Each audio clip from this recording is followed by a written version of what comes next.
Friends, मैं आज आपको ऐसे व्यक्ति की कहानी सुना रही हूँ जो कभी नहीं हार सकते। बहुत पुरानी बात है। एक जंगल में एक गुरुकुल था जिसमें बहुत सारे बच्चे पढ़ने आते थे। एक बात की बात है, गुरुजी सभी विद्यार्थियों को पढ़ा रहे थे, मगर एक विद्यार्थी ऐसा था जिसे बार बार समझाने पर भी समझ में नहीं आ रहा था। गुरुजी को बहुत तेज से गुस्सा आया और उन्होंने उस विद्यार्थी से कहा, जरा अपनी हथेली तो दिखाओ बेटा। विद्यार्थी ने हथेली गुरुजी के आगे कर दी। हथेली देखकर गुरुजी बोले, बेटा तुम घर चले जाओ, आश्रम में रहकर अपना समय व्यर्थ मत करो, तुम्हारे भाग्य में विद्या नहीं है। शिष्य ने पूछा, क्यों गुरुजी?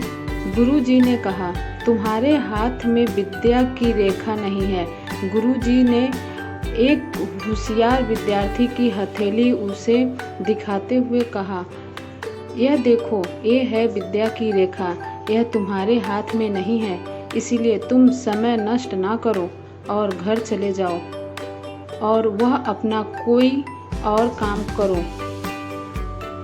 यह सुनने के बाद उस विद्यार्थी ने अपने जेब से एक चाकू निकाला जिसका प्रयोग वह रोज सुबह अपनी दातुन काटने के लिए करता था।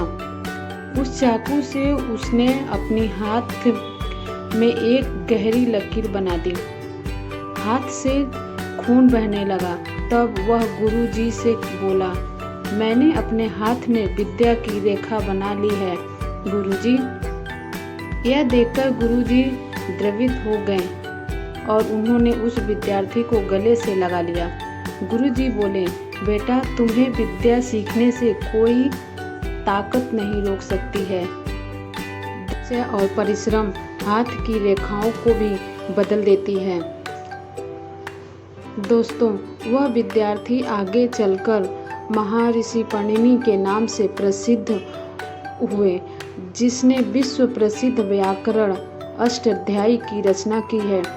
इतनी सदियां बीत जाने के बाद भी आज 250 वर्षों बाद भी विश्व की किसी भी भाषा में ऐसा उत्कृष्ट और पूर्ण व्याख्या का ग्रंथ अब तक नहीं बना।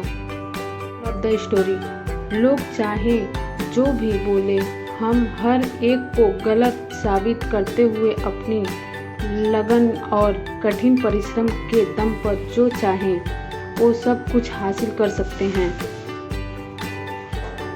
कहानी गई बन, सोचिए अपने मन में। धन्यवाद।